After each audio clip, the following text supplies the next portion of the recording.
अस्सलाम वालेकुम स्टूडेंट। जैसे कि हम लोगों ने पिछले लेक्चर में पढ़ा था एटम की स्ट्रक्चर बनाना, और आई होप कि आप लोगों को एटम की स्ट्रक्चर बनाना आ गई होगी। अगर नहीं आई है फिर भी आप लोग मुझसे पूछ सकते हैं। मैं बार बार आप लोग कहता हूँ कि यू शुड कमेंट मी, आप मुझे कमेंट करें, ताकि मुझे कमेंट करेंगे तो मुझे पता चलेगा कि आया कि मेरे स्टूडेंट को समझ आ रहा है, नहीं आ रहा है समझ। ज़रूर आप उससे पूछा करें, जितना हो सके आप कमेंट करें, वीडियो को शेयर करें, इन स्टूडेंट्स तक पहुँचाएँ जो स्टूडेंट घर में बैठी हुई हैं, बैठे हुए हैं, उनको चीज़ें समझ नहीं आती हैं।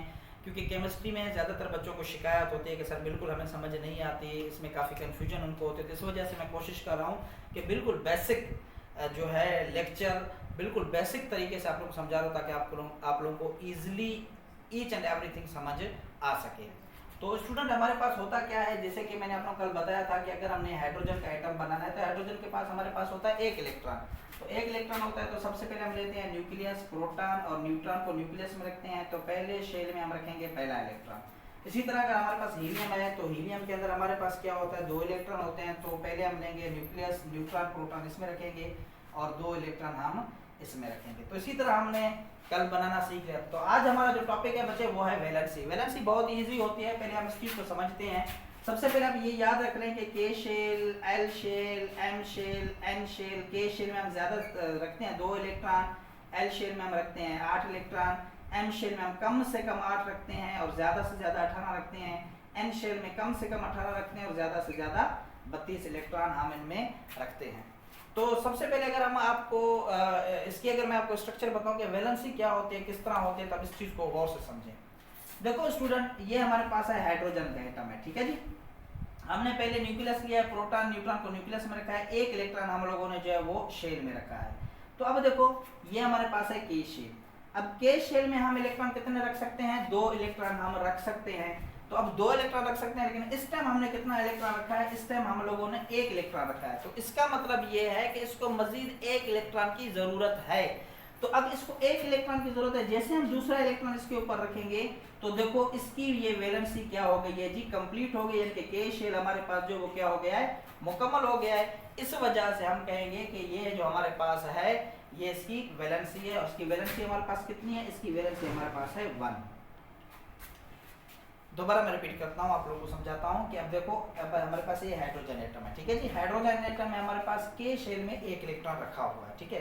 लेकिन के शेल में हम कितने रख सकते हैं, के शेल में हम 2 इलेक्ट्रॉन रख सकते हैं, 2 रख सकते हैं। लेकिन इस टाइम हमने कितना रखा हुआ है, 1 रखा हुआ है। तो इसको मजीद कितने इलेक्ट्रॉन की जरूरत है, 1 इलेक्ट्रॉन की जरूरत है। तो इस वजह से ये क्या करेगा, किसी ना किसी से 1 इलेक्ट्रॉन ले लेगा, हासिल करेगा। तो इस वजह से इसकी वैलेंसी हमारे पास क्या हो जाएगी, 1 हो जाएगी। इसी तरह अगर हम बात करें हीलियम की, तो अब देखो हीलियम में हमारे पास क्या है कि के शेल के अंदर 2 इलेक्ट्रॉन ऑलरेडी रखे हुए हैं, क्योंकि 2 इलेक्ट्रॉन होते हैं, 2 इलेक्ट्रॉन हमने रख लिए हैं। तो हीलियम की हमारे पास जो वैलेंसी हो जाएगी वो 0 हो जाएगी। अब 0 क्यों है इसकी वैलेंसी, क्योंकि इसके पास 2 इलेक्ट्रॉन चाहिए के शेल को, इसने 2 इलेक्ट्रॉन रख लिए हैं, इसको मजीद ना चाहिए, ना ये किसी से देगा ना ये किसी से लेगा। तो इस वजह से इसकी वैलेंसी हमारे पास हो गई 0। इसी तरह अगर हम बात करें लिथियम की, तो लिथियम में देखो पहले हम न्यूट्रॉन प्रोटॉन रखेंगे, पहले शेल में हम रखेंगे 2 इलेक्ट्रॉन। तो इसी तरह लिथियम में हमारे पास 3 इलेक्ट्रॉन होते हैं। तो पहले शेल में हमने कितने रखे, 2 इलेक्ट्रॉन रखे। तो इसी तरह हम क्या करेंगे, 2 इलेक्ट्रॉन रखे तो हमें बाकी 1 इलेक्ट्रॉन मजीद चाहिए। तो के शेल हमारे पास भर गए। अब हम क्या करेंगे, एल शेल लेंगे, एल शेल में हम रखेंगे 1 इलेक्ट्रॉन। अब स्टूडेंट आप देखें, एल शेल में हम लोगों ने 1 इलेक्ट्रॉन रख दिया है। जब हमने 1 इलेक्ट्रॉन रख दिया है तो इसका मतलब है एल शेल में हम 8 इलेक्ट्रॉन रख सकते हैं। तो इस टाइम हमारे पास कितना इलेक्ट्रॉन है, 1 इलेक्ट्रॉन है। मजीद हमें कितने इलेक्ट्रॉन चाहिए, 7 इलेक्ट्रॉन चाहिए, 7 इलेक्ट्रॉन चाहिए इस एल शेल को मुकम्मल करने के लिए। तो जाहिर है अब एल शेल को मुकम्मल करने के लिए 7 इलेक्ट्रॉन चाहिए। तो 7 इलेक्ट्रॉन बहुत ज्यादा तादाद है, बहुत ज्यादा अमाउंट है, हमें कोई इलेक्ट्रॉन इतने नहीं देगा। तो बजाय हम क्या करेंगे, किसी और से इलेक्ट्रॉन लेने के हम क्या करेंगे, 1 इलेक्ट्रॉन दे देंगे। तो इसकी वैलेंसी हो जाएगी 1। लेकिन इसकी वैलेंसी जो 1 होगी वो ये इलेक्ट्रॉन देगा, यानी कि लॉस करेगा। और जो इलेक्ट्रॉन लॉस करता है उसके ऊपर हमारे पास क्या आ जाती है बच्चों, उसके ऊपर हमारे पास आ जाती है पॉजिटिव चार्ज। तो इसके ऊपर हम क्या करेंगे, 1+, यानी कि इसकी वैलेंसी हमारे पास क्या हो जाएगी, 1 हो जाएगी, लेकिन वो होगी प्लस में। इसी तरह अगर हम बात करें बेरिलियम की, तो बेरिलियम में होते हैं 4 इलेक्ट्रॉन। तो इसी तरह हम क्या लेंगे जी, सबसे पहले न्यूक्लियस लेंगे, प्रोटॉन न्यूट्रॉन रखेंगे। अब पहले शेल में हमने रखे 2 इलेक्ट्रॉन, ये के शेल हो गया। फिर हम लेंगे एल शेल, इसमें भी हम क्या करेंगे, रखेंगे 2 इलेक्ट्रॉन। तो अब देखो एल शेल में हम कितने इलेक्ट्रॉन रख सकते हैं, 8 इलेक्ट्रॉन रख सकते हैं। फिर हमने कितने रखे हैं इलेक्ट्रॉन, 2 रखे हैं। तो मजीद हमें कितने चाहिए, 6 इलेक्ट्रॉन चाहिए। तो 6 इलेक्ट्रॉन हमें कोई भी नहीं देगा, तो हम क्या करेंगे, बजाय किसी से इलेक्ट्रॉन लेने के, तो इसकी वैलेंसी हो जाएगी 2 और ये भी होगी प्लस में, क्योंकि ये भी हम इलेक्ट्रॉन क्या करेंगे, किसी ना किसी को दे देंगे। तो इस वजह से इसकी वैलेंसी भी हमारे पास हो गई 1। इसी तरह स्टूडेंट अब देखें, हाइड्रोजन की वैलेंसी 1 थी, लेकिन वो क्या करेगा, एक इलेक्ट्रॉन लेगा, तो जो इलेक्ट्रॉन लेता है उसके ऊपर माइनस चार्ज आ जाती है। जो इलेक्ट्रॉन गेन करता है, देखो यहाँ पे मैं लिख लेता हूँ, जो इलेक्ट्रॉन गेन करेगा, इलेक्ट्रॉन को गेन करेगा, तो उसके ऊपर हो जाएगी नेगेटिव चार्ज। ठीक है बच्चों। और इसी तरह जो इलेक्ट्रॉन लॉस करेगा, तो उसके ऊपर हो जाएगी पॉजिटिव चार्ज। ये क्यों होगी नेगेटिव चार्ज पॉजिटिव चार्ज, ये एक अलग सा लेक्चर होगा, ये मैं आपको बताऊंगा कि इसके ऊपर नेगेटिव चार्ज क्यों आ रही है, इसके ऊपर पॉजिटिव चार्ज क्यों आ रही है, क्योंकि आज जो जस्ट मेरा टॉपिक है वो है वैलेंसी। तो बच्चों वैलेंसी आई थिंक आप लोगों को समझ आ गई होगी कि शेल की जो शेल जो होता है उसको मुकम्मल करने के लिए, अपने आप को जो स्टेबल करने के लिए एलिमेंट क्या करते हैं, या तो इलेक्ट्रॉन लेते हैं, या इलेक्ट्रॉन देते हैं, या इलेक्ट्रॉन लेते हैं।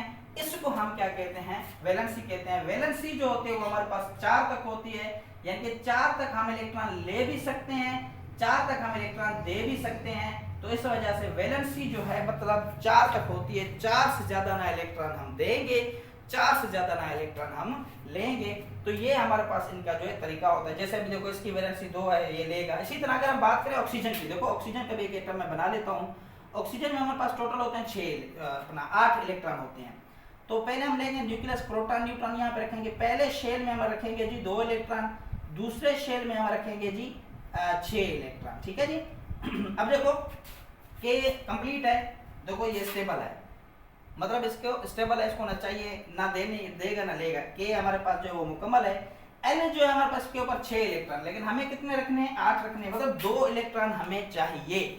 अब देखो 2 इलेक्ट्रॉन चाहिए, अब इसको क्या करने थे, 6 इलेक्ट्रॉन चाहिए थे, इसको कितने चाहिए, 2 इलेक्ट्रॉन चाहिए। अब 6 तो बहुत ज्यादा है, कोई नहीं देगा, तो बजाय ये क्या करेगा, 2 इलेक्ट्रॉन 6 इलेक्ट्रॉन लेने के बजाय क्या करेगा, 2 इलेक्ट्रॉन दे देगा, तो इसकी वैलेंसी 2 हो गई। ठीक है। अब ये क्या करेगा, 6 इलेक्ट्रॉन तो हैं इसके पास, इसको मजीद कितने चाहिए, 2 चाहिए, तो इसकी वैलेंसी हो जाएगी 2, लेकिन नेगेटिव में। नेगेटिव मतलब ये इलेक्ट्रॉन गेन करेगा, ये इलेक्ट्रॉन गेन करेगा, लॉस नहीं करेगा। अब देखो ये इलेक्ट्रॉन लॉस कर रहा है, इसके हमारे पास 2 वैलेंसी, ये इलेक्ट्रॉन गेन कर रहा है, इसकी भी 2 वैलेंसी, लेकिन ये 2 प्लस है, ये 2 माइनस है। माइनस मतलब नेगेटिव का मतलब होता है कि वो इलेक्ट्रॉन गेन करेगा, और पॉजिटिव का मतलब है वो इलेक्ट्रॉन लॉस करेगा।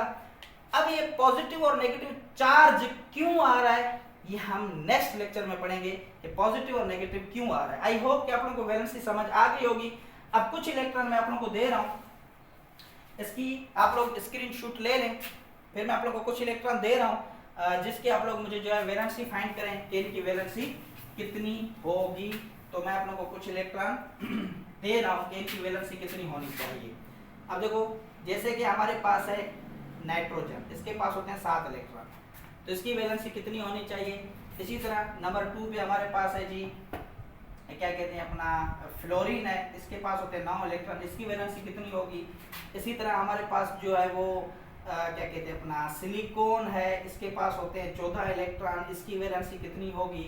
इसी तरह हमारे पास जो है वो क्या कहते हैं अपने जी एल्यूमिनियम है, एल्यूमिनियम में हमारे पास होते हैं 13 इलेक्ट्रॉन, इसकी वैलेंसी कितनी होगी। तो इनकी वैलेंसी आप लोग मुझे क्या करेंगे, कमेंट में बताएंगे कि इनकी वैलेंसी क्या है।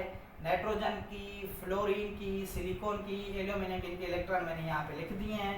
तो आप लोग मुझे बताएं कि इनकी वैलेंसी क्या होगी, इनको फाइंड करें और मुझे ज़रूर बताएं कि इनकी वैलेंसी क्या होगी। Okay, thank you.